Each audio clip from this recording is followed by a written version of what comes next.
Students, welcome back. मैं Saroj Hindi classes में आपका एक बार फिर से स्वागत है। आज अपनी वीडियो का टॉपिक रहेगा कक्षा 10वीं का काव्य खंड सूरदास के पद। तो विद्यार्थियों, सूरदास का जो यहाँ ये पद लिए गए हैं 10वीं कक्षा में, ये भ्रमर गीत से लिए गए हैं। जब श्री कृष्ण मथुरा चले जाते हैं और गोपियां उनके विरह में तड़पने लगती हैं, तब श्री कृष्ण खुद ना जाकर गोपियों के पास अपने एक भक्त या यूं कहो एक मित्र जिसका नाम उद्धव होता है, उन्हें भेजते हैं और उनके द्वारा उन्हें निर्गुण ब्रह्म और योग विद्या का संदेश दिलवाते हैं। तो उद्धव के योग विद्या के संदेश को सुनकर, जो निर्गुण ब्रह्म की बातें हैं उनको सुनकर गोपियां उन पर कटाक्ष करती हैं, क्योंकि उसी समय एक भंवरा आ जाता है। तो उस भंवरे को इंगित करके गोपियां उद्धव पर कटाक्ष करती है और क्या कुछ कहती है ये हम देखेंगे। इसके पहले पद में हम पढ़ेंगे, उद्धव तुम हऊ अति बड़भागी, हे उद्धव तुम तो बहुत ही भाग्यशाली हो, खुशकिस्मत हो, अच्छी किस्मत वाले हो, है ना। तो यहाँ गोपियां उद्धव को भाग्यशाली नहीं बल्कि भाग्यहीन कह रही है, उस पर व्यंग्य कर रही है, कटाक्ष कर रही है। क्यों? क्योंकि अपरस रहत स्नेह तगातई नाहिन मन अनुरागी। क्यों हो तुम बड़भागी? क्योंकि तुम स्नेह प्रेम रूपी धागे में या बंधन में नहीं बंधे हो, उससे अछूते हो, और ना ही मन अनुरागी, और ना ही तुम्हारा मन किसी के प्रेम में लिप्त है। पुर इन्हीं पात रहत जल भीतर तारस देह निदागी। तुम तो बिल्कुल उस कमल के पत्ते के समान हो जो जल के अंदर रहते हुए भी जल से लिप्त तो नहीं रहता। तारस दे नेतागी की उसके शरीर पर पानी की एक बूंद भी नहीं ठहरती। क्यों कह रही है ऐसा? क्योंकि श्री कृष्ण के पास रहते हुए भी वो श्री कृष्ण के प्रेम में लिप्त तो नहीं हुए। जो जल महा तेल की गागरी बूंद ने ताकों लागी। तुम तो बिल्कुल उस तेल लगी मटकी के समान हो जिस पर एक बूंद पानी भी नहीं ठहरता। विद्यार्थियों, चिकना जो घड़ा होता है, मटकी होती है, उस पर हम चाहे कितना भी पानी डालें, उस पर जरा सा भी पानी नहीं ठहरता। प्रीति नदी में पाँव ने बो रहे हो, दृष्टि ने रूप परागी। अब उस पर फिर से कटाक्ष करने की, तुमने तो प्रेम रूपी नदी में पैर तक नहीं डुबोया है। यानी तुम्हें क्या पता कि हम श्री कृष्ण के प्रेम में किस कदर लिप्त है, किस तरह से हम विरह पीड़ा भोग रही है, कि तुमने तो प्रेम रूपी नदी में पैर तक नहीं डाला है। तुम्हें क्या पता कि प्रेम क्या होता है, और ना ही दृष्टि ने रूप परागी, और ना ही तुम्हारी नजर रूप सौंदर्य की पारखी है। रूप सौंदर्य की पारखी होने का मतलब विद्यार्थियों कि जो अच्छी चीज को देखकर, अच्छी वस्तु को देखकर हम उसकी तरफ आकर्षित होते हैं। जैसे सुंदर कोई भी, चाहे फूल हो, कोई वस्तु हो, व्यक्ति हो, हम उसकी तरफ आकर्षित होते हैं। तो तुम्हारी जो ये दृष्टि है ये रूप सौंदर्य की पारखी नहीं है। फिर इसमें सूरदास जी कहते हैं, सूरदास अबला हम भोरी गुर चाती जो पागी। सूरदास जी कहते हैं कि फिर गोपियां अपने आप को अबला नारी कहकर संबोधित करती है कि हे उद्धव, हम अबला जो गोपियां हैं, हम बहुत ही भोली भाली हैं, तुम्हारी ये बातें हमारी समझ में नहीं आ रही। हमारी हालत तो उस चींटी के समान है, गुड़ पर लगी उस चींटी के समान है, जो उस गुड़ को नहीं छोड़ती एक बार लगने के बाद। तो यहाँ विद्यार्थियों, गोपियां श्री कृष्ण को गुड़ और अपने आप को चींटी के रूप में संबोधित करती है कि हमारे लिए तो हमारे श्री कृष्ण क्या है, गुड़ के समान, और हम चींटियों के समान। तो चींटियां एक बार गुड़ पर लगने के बाद उसको नहीं छोड़ती, तो हमने श्री कृष्ण को इस तरह से पकड़ लिया कि अब हम उनको नहीं छोड़ सकती, या यूं कहो हम उनके प्रेम को नहीं छोड़ सकती। तो विद्यार्थियों, अब हम अगला पद पढ़ते हैं।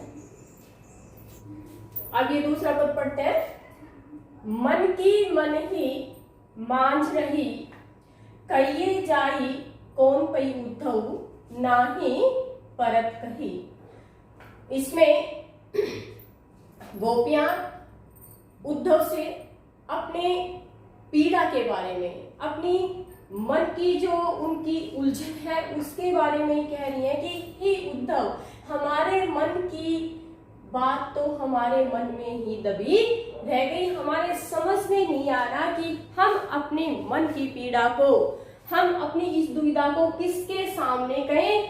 कहिए जाई कौन पई उद्धव, हे उद्धव, हमारे ये समझ में नहीं आ रहा कि हम अपनी इस पीड़ा के बारे में किसके सामने कहें। ना ही परत कही और ना ही बिना कहे रहा जाता है, ये सहन भी नहीं हो रही।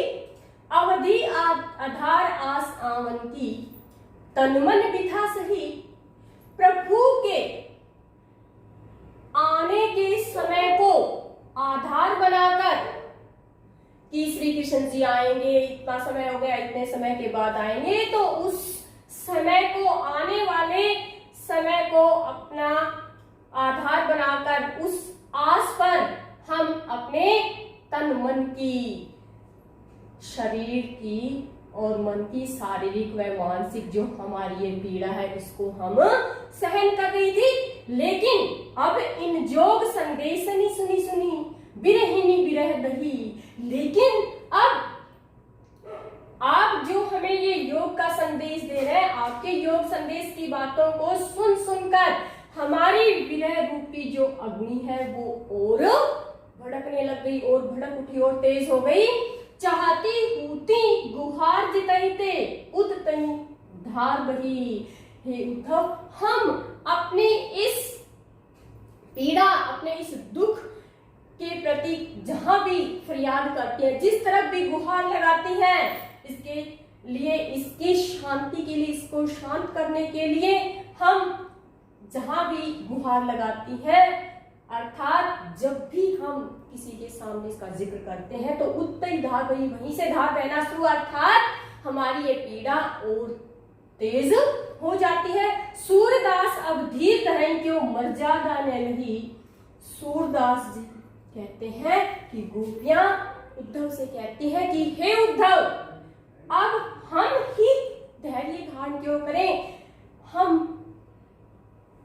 किस कारण से धैर्य धारण करें जब श्री कृष्ण ने अपनी मर्यादा का पालन नहीं किया, क्योंकि जाते वक्त वो हमसे कह के गए थे कि वो लौट कर आएंगे। अब वो खुद लौट कर नहीं आए, आपके द्वारा हमें जो योग का संदेश दिलवा रहे हैं, आपकी ये बातें सुनकर हमारी पीड़ा कम होने की बजाय और ज्यादा भड़क रही है। और आप क्या कह रहे हैं कि हम धैर्य धारण करें, मर्यादा का पालन करें, क्योंकि जब श्री कृष्ण ने ही अपनी मर्यादा का पालन नहीं किया तो हम कैसे धैर्य धारण कर सकती है। तो विद्यार्थियों, अब हम तीसरा पद पढ़ते हैं। हाँ विद्यार्थियों, तीसरा पढ़ते हैं।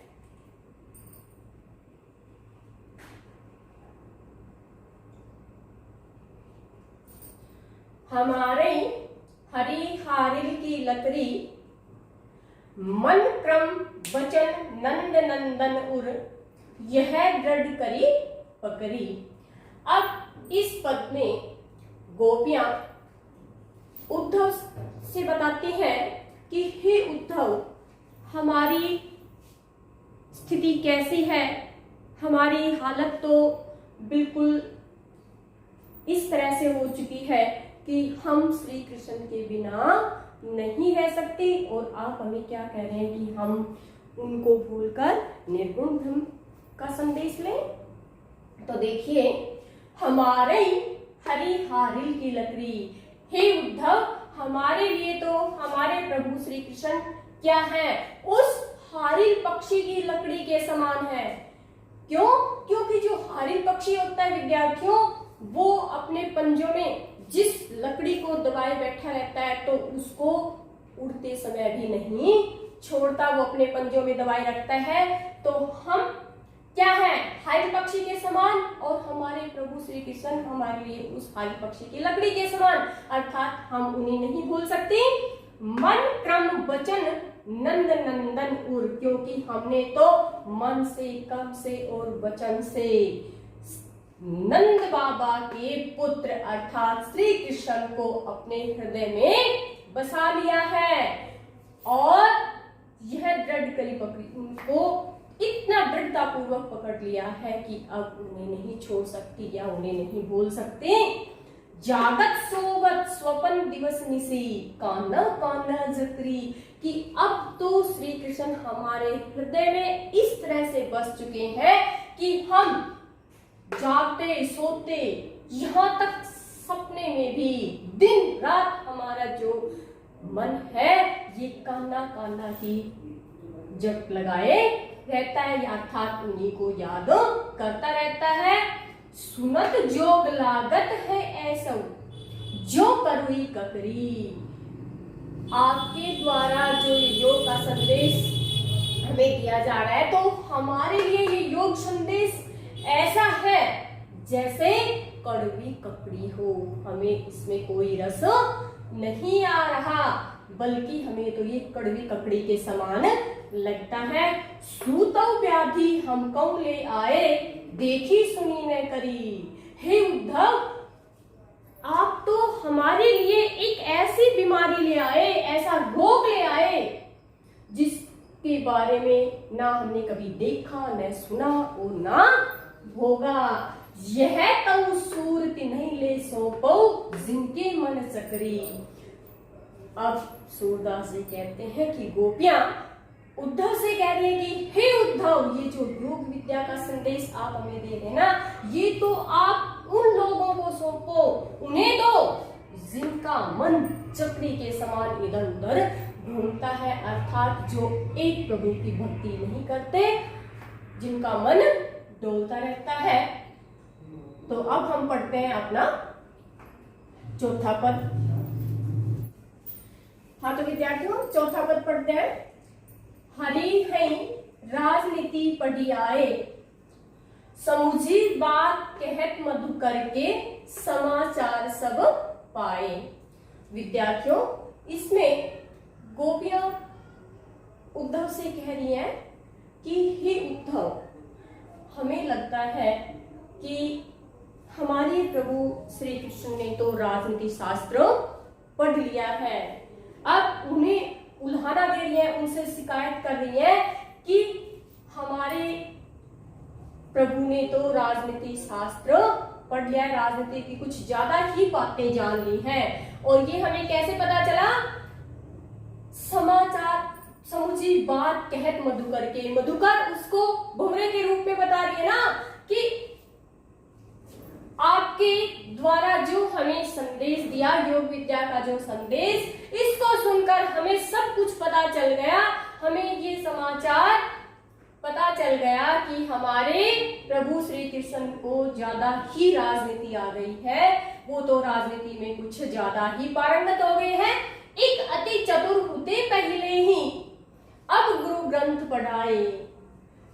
एक तो वो पहले से ही बहुत चालाक थे, बहुत चतुर थे, जो हमारे साथ धोखा कर गए, छल से हमारे साथ प्रेम का खेल खेल गए, और अब वहां जाकर उन्होंने गुरु ग्रंथ और पढ़ लिया है।